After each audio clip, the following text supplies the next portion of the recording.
Moses, my servant, is dead. With those 4 words, the era of absolute miracles comes to a close.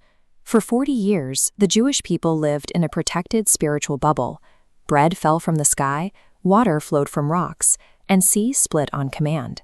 That supernatural existence has ended. Joshua stands at the edge of the Jordan River. He is tasked with leading a spiritual nation out of the desert and into a demanding new reality. Ahead lies a world ruled by the laws of nature.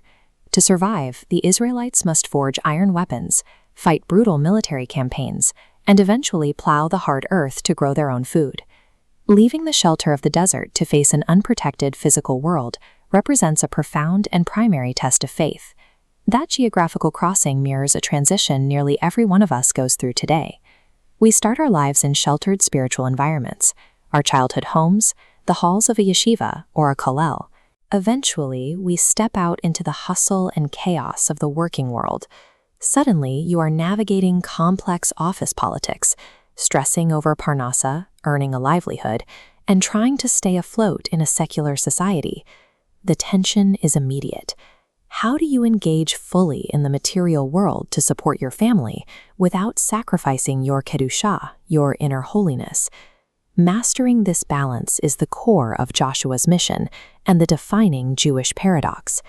Facing an impending military campaign, God gives Joshua his battle blueprint. But instead of military tactics, the command is entirely spiritual. This book of the Torah shall not depart from your mouth. The Ohel Yaakov points out that this command sits at the center of a classic Talmudic debate about how a Jew is supposed to live. Rabbi Shimon Bar Yochai argues for a life of pure, uninterrupted spiritual study, relying entirely on God for sustenance.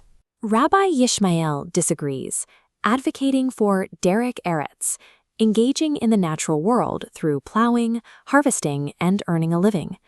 Joshua embodies the bridge between these two worlds. He is the first leader who must command an army and strategize for war, all while the Torah never leaves his lips. He proves that a leader can be fully engaged in the physical labor of conquest while keeping his consciousness synchronized with the divine. True Jewish survival requires you to fight the physical war with your hands while keeping your mind and heart entirely anchored in the Torah. But how does a person actually achieve that? How do you keep the Torah in your mind constantly while focusing on the demands of a full-time job? The Zohar HaKadosh offers a cosmic explanation by looking closely at the specific command to study day and night. In Kabbalistic terms, day represents chesed, kindness and prosperity. Night represents gevura, strict judgment, hardship, or darkness. By maintaining a connection to Torah through both periods, a person binds these extremes together. This unifies the cosmic forces and pulls down divine protection, whether you are experiencing a period of wealth or a time of deep struggle. There is also a deeply practical psychological tool for this. The Cheetah and the Arizal note a nuance in the Hebrew phrase, "do not turn from it," teaching that it can also be read as, "do not turn from him." Just as Joshua anchored himself by visualizing the face of his teacher, Moses, a modern Jew is advised to visualize the holy face of their own wrath. When the secular world feels overwhelming, bringing that image to your mind's eye restores your spiritual center. These mystical concepts serve as practical, protective tools against the daily chaos of the material world. God follows his instruction to Joshua with a guarantee. For then you will make your ways prosperous, and then you will have good success. The commentators, including the Malbim and the Ramchal, clarify a crucial rule here. Physical effort, hishtadit, is required. You have to show up and do the work. But the effort itself does not independently generate the success. It is the continuous, unbreakable connection to Torah that actually triggers siyata dishmaya, the heavenly assistance needed to win the battle. Joshua immediately puts this principle into action.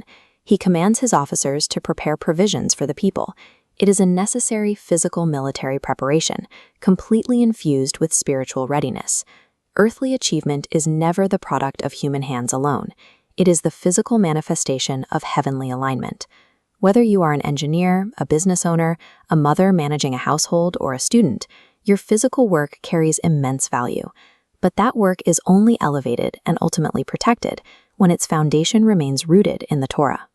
This means committing to set, fixed times for learning every single day and night, regardless of your schedule.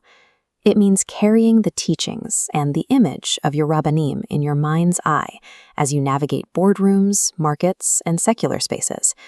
When you make the Torah the unbreakable foundation of your life, HaKadosh Baruch Hu steps in. You do the physical work, and he clears the path for lasting earthly and spiritual success.